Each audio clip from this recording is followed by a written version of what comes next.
José Padilha, diretor de Garapa, é um importante realizador brasileiro, produzindo obras de destaque, não só em público, quer dizer, obras com grande sucesso de bilheteria, como também destaques na crítica e em festivais, né, conseguindo importantes prêmios em festivais nacionais e internacionais. Na sua trajetória, nós percebemos uma aproximação desse realizador com a questão da temática social. Tocar em problemas sociais importantes existentes no Brasil. Por exemplo, no filme Carvoeiros, vai tocar no assunto da exploração do trabalho.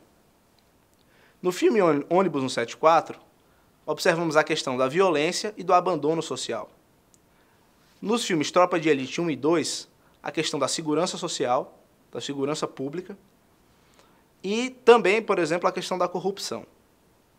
Observamos em Garapa um outro problema social gravíssimo, que é a questão da fome, né? O ponto que ele vai tocar em Garapa é a fome. Ele vai abordar a fome a partir da aproximação de uma pequena equipe, da imersão de uma pequena equipe de realizadores, de profissionais, em 3 famílias residentes no estado do Ceará. Uma família mora na periferia da capital, Fortaleza. A segunda família mora na zona rural de uma pequena cidade no interior do estado chamada Choró.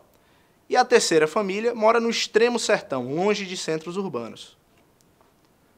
Podemos encontrar especificidades em cada uma dessas famílias, quer dizer, cada ambiente apresenta um problema diferente. Mas também observamos durante o filme, durante a película e durante a construção narrativa, elementos comuns entre todas essas famílias.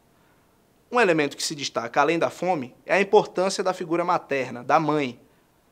Cuida dos filhos, promove condições para a sobrevivência da casa, enquanto o pai surge geralmente como uma figura problemática. No caso, por exemplo, da família de Fortaleza, o pai, um alcoólatra, né? Outros elementos que nós podemos encontrar em comum são, por exemplo, a questão da busca de alternativas pela sobrevivência, encontrar alternativas ali naquele ambiente para conseguir essa sobrevivência, conseguir dar aos filhos condições mínimas de sobrevivência. E um outro ponto, a questão do abandono por parte do poder público. Toca-se sempre na questão das políticas públicas, mas de maneira mostrando essa espécie de abandono dessas famílias, né, que estão à margem. O filme se inicia com um intertítulo, quer dizer, uma cartela. Nessa cartela, temos o texto do José de Castro, um trecho, uma citação de um texto desse importante pesquisador brasileiro, que trata da fome em obras como Geografia da Fome. E nessa cartela ele vai diferenciar 2 formas de morrer de fome. A primeira é você não comer nada e definhar até o fim. A segunda maneira é que você pode até se alimentar todos os dias, mas você não come os nutrientes necessários, básicos, para uma alimentação correta, de qualidade, que garanta a sobrevivência. O que ele indica é que essa segunda maneira também pode levar ao fim, também pode levar à morte. E é exatamente este o foco da narrativa. A narrativa vai tocar na temática da fome a partir dessa perspectiva. E como se dá o processo de representação? José Padilha filmou, durante 30 dias, mais ou menos, mais de 45 horas de material bruto para realizar esse filme de aproximadamente 110 minutos. Podemos observar ali, nas alternativas de representação, né, uma aproximação de José Padilha com o que nós conhecemos como o cinema direto americano. Busca pela observação daqueles personagens sem interferir, ou com o mínimo de interferência ou de interação com os atores sociais, filmados, representados. Essa interferência ela se dá por algumas perguntas que Padilha faz para os personagens, mas em momentos muito pontuais do filme. Na sua grande maioria, a câmera percorre o ambiente, mas não interage com aquele personagem, não faz perguntas.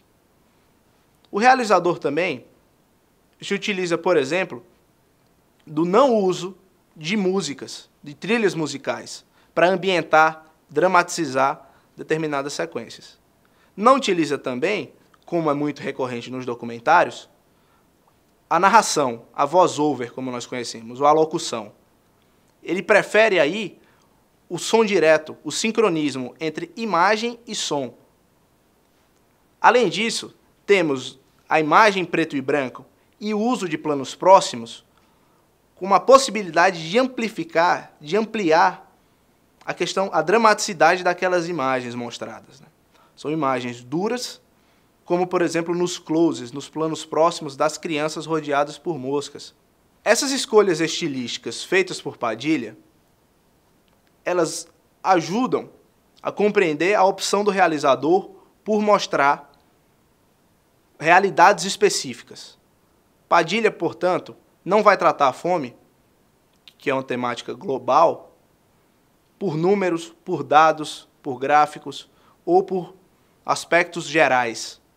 Ele vai, então, tratar da fome por situações concretas, específicas, mostrando e representando de maneira direta, observando essas famílias, pouco interferindo na realidade delas, e apresentando aquele problema na sua situação concreta. Temos, então, num panorama geral, 3 famílias em diferentes localidades do mesmo estado, com suas especificidades, sofrendo de um problema comum, que é a fome, e passando por situações muito parecidas, muito próximas.